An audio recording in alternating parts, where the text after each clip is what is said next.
checkout time.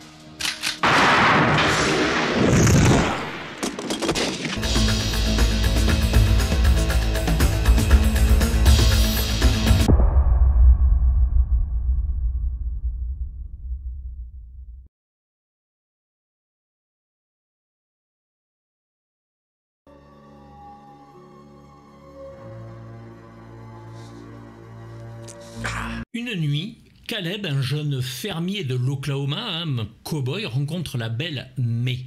Fasciné, il tente de la séduire et obtient d'elle un baiser qui devient une morsure.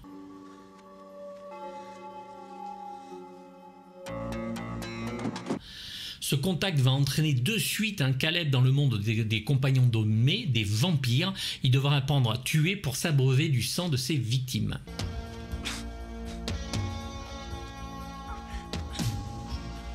Des vampires dégueulasses, pleins de crasse, des sortes de clochards, sillonnent l'Amérique et plus particulièrement l'Arizona. Ils ne ressemblent pas aux vampires classiques, ils ne sont même pas définis comme vampires dans le film une seule fois. Ils roulent en camionnette, en voiture, dont les vitres sont recouvertes de papier, d'aluminium, leur seul point faible étant le soleil.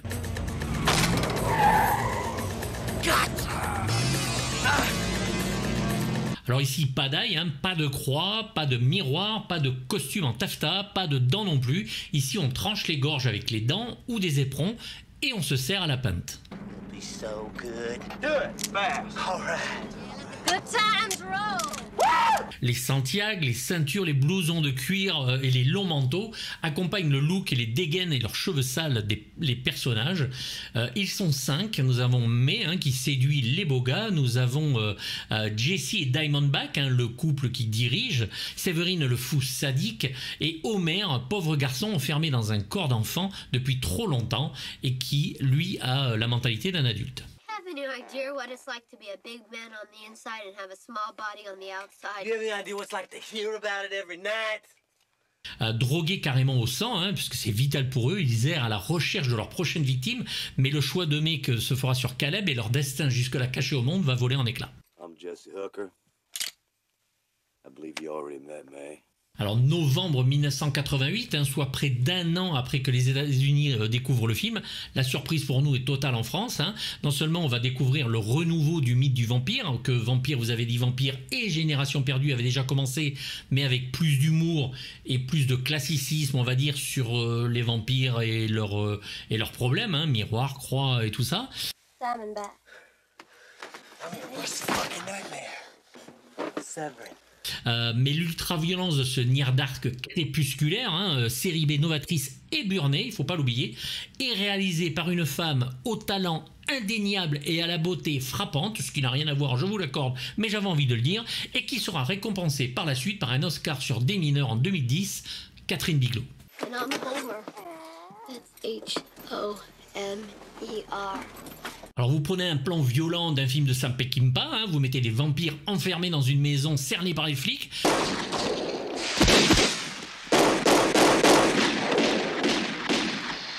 Vous laissez Bigelow aux commandes et vous avez la recette d'un film qui claque au cadre cinéma hallucinant.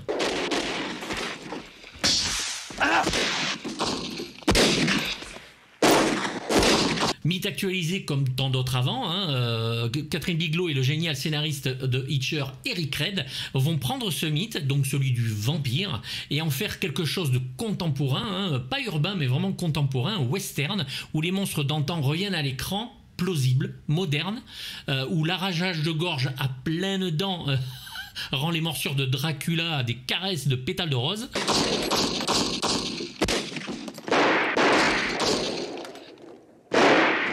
Ils vont piller, ils vont massacrer, ils vont de ville en ville, bien sûr, en essayant de se cacher le plus possible, l'aube et leur terreur, leur cauchemar. Donc il faut faire vite parce que la nuit est courte.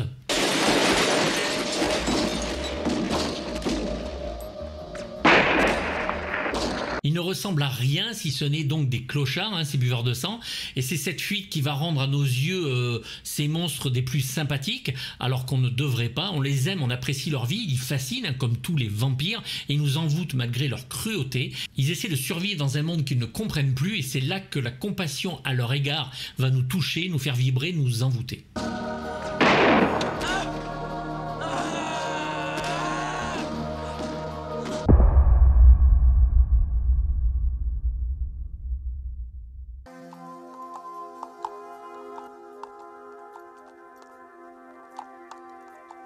Alors Catherine Bigelow, avant de commencer à tourner, va écrire des centaines et des centaines de pages de scénarii voilà, qui ne sont jamais acceptés.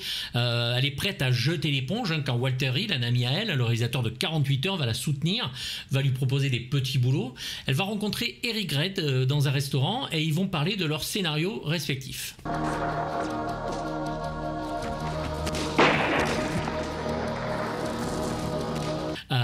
Near Dark vont donc arriver. Le producteur de Hitcher, Edward S. Feldman, va accepter le script et décider de le produire. Alors ce ne sera que 5,5 millions de dollars pour un tournage de 50 jours, pratiquement que de nuit, ce qui implique de payer les techniciens en heures supplémentaires, avec des effets spéciaux réduits aussi à leur minimum, pour un maximum d'impact sur le spectateur quand ils arrivent.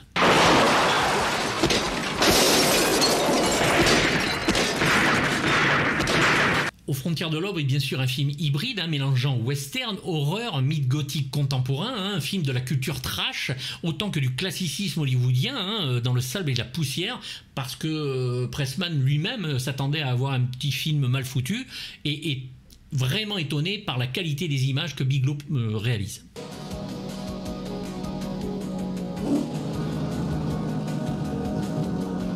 C'est un film adulte pour les adultes, avec des vampires très réalistes, donc bien plus inquiétants. On n'est pas là pour brosser le spectateur dans le sens du poil, les faire rire ou quoi que ce soit. Le film est toujours premier degré. Eric Red sera déçu d'ailleurs de l'approche stylisée et artistique du film, préférant quelque chose de beaucoup plus réaliste lui. Nos vampires sont des prédateurs, ils jouent bien sûr avec leur proie. Là où Catherine Bigelow va nous épater, c'est avec deux scènes. L'attaque du bar d'abord, qui est d'une violence inouïe, où le sang coule à flot, c'est d'un gore mais total. Et l'attaque bien sûr du refuge des vampires par les forces de l'ordre, où l'impact des balles qui traversent les murs, il fait passer le soleil, ce qui touche les vampires au lieu des balles, alors que voilà, ça devrait être l'inverse, et c'est une idée de génie.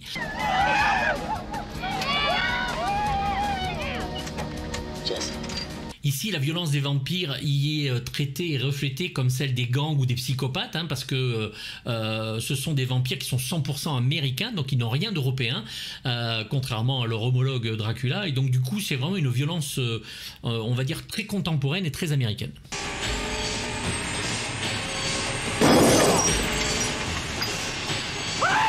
Bigelow va engager Adam Greenberg, le directeur de la photo du premier Terminator, et cela se voit. Il y a des scènes comme par exemple la scène finale entre Caleb et Séverine et le camion. Bon, carrément c'est une scène Terminator, elle a aimé le film, elle sera en couple avec James Cameron des années plus tard, mais bon, on voit vraiment qu'elle a été influencée par Terminator, et va même du coup prendre une partie du casting du deuxième film de James Cameron, Aliens le retour.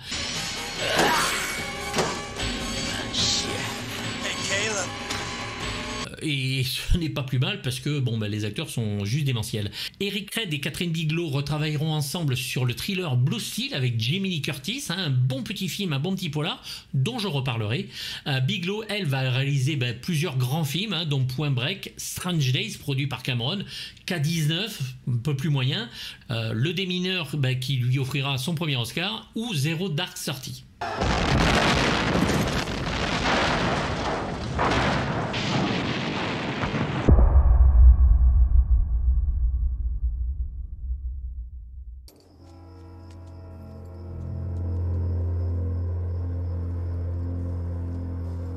Donc on en parlait, les acteurs, donc le casting Daniel Le Retour pour les trois principaux vampires, Jesse d'abord, qui est un vampire depuis la guerre de sécession. Just the glass.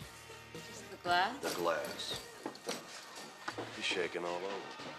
Blessé par le temps et cette guerre perdue, c'est le seul dont on connaîtra vraiment le passé. Les autres, on va se dire qu'ils ont été pris au fil du temps. Il est le chef, le patriarche de cette famille de sang. Il est joué par Lance Henriksen, qui devait jouer le Terminator dans le premier, au regard habité, le mec qui... tout le film, on sent que le gars, il a un temps d'avance sur tout le monde. Il est connu pour son rôle de flic dans le premier Terminator et surtout bien sûr Bishop, l'androïde d'Aliens le retour. On l'avait repéré auprès de François Truffaut dans Rencontre du troisième type de Steven Spielberg, où il faisait un des agents qui accompagnait Truffaut tout au long du film. Don't you want the beer? No, honey, the drink's on me. Diamondback, joué par Janet Goldstein, compagne de Jesse, est connue pour son rôle de Vasquez dans Aliens le Retour, qui a des répliques absolument génialissimes, et qui fit un plongeon assez explosif dans sa piscine dans L'Arme Fatale 2.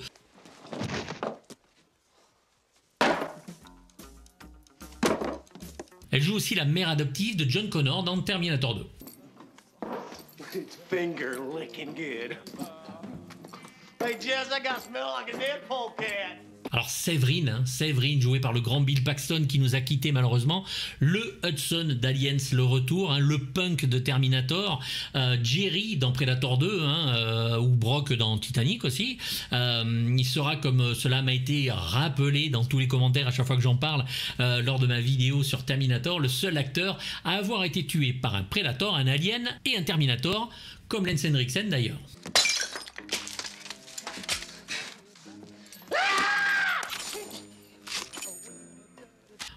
Caleb, donc le héros, joué par Adrian Pasdar, découvert dans Top Gun, qui va concrétiser sa carrière sur la très bonne série Profit, qui sera malheureusement annulée très rapidement.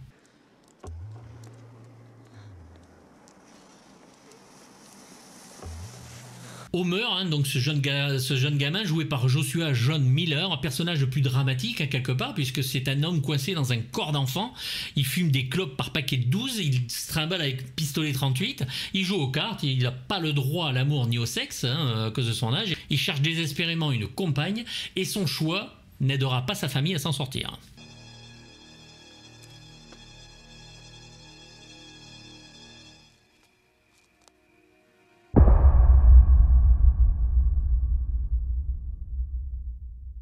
Jesse. Contrairement à Legend, là la musique de Tangerine Dream excelle à nous mettre dans l'ambiance. C'est une musique électronique mais digne d'un vrai score des années 80. Le thème Caleb Blues sur le disque n'est pas des plus heureux, je dois avouer, mais celui de May aux percussions lentes et son ambiance vraiment romantique nous donne 8 minutes de bonheur sur le disque. C'est le morceau Fight at Down, la musique du final, qui emporte pour moi la palme du meilleur morceau du disque, qui pourrait carrément être apposé sur un film de Michael Mann. On pense bien sûr à La Forteresse Noire en l'écoutant. Le groupe composé d'Edgar Freub, de Christopher Frank, que l'on retrouvera dans l'excellente série Babylon 5, où il va écrire à peu près tous les épisodes, sauf le premier pilote, mais le deuxième pilote, puisqu'ils l'ont refait avec une nouvelle musique, et de lui. Et Paul Haslinger, bien sûr, connu pour ses musiques pour Underworld notamment, nous lâche une musique crépusculaire, mais bien moderne en tout cas pour l'époque.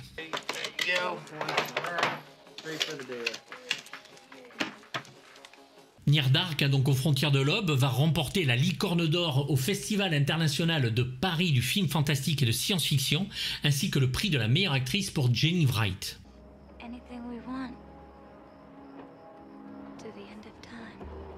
Alors c'est un choc, quand on le voit à l'époque, il faut savoir, c'est un choc. On a vraiment l'habitude de voir les vampires de façon très classique, et c'est les premiers qui vont arriver avec cette gueule-là, ces clodos, ces mecs, c'est les cow-boys.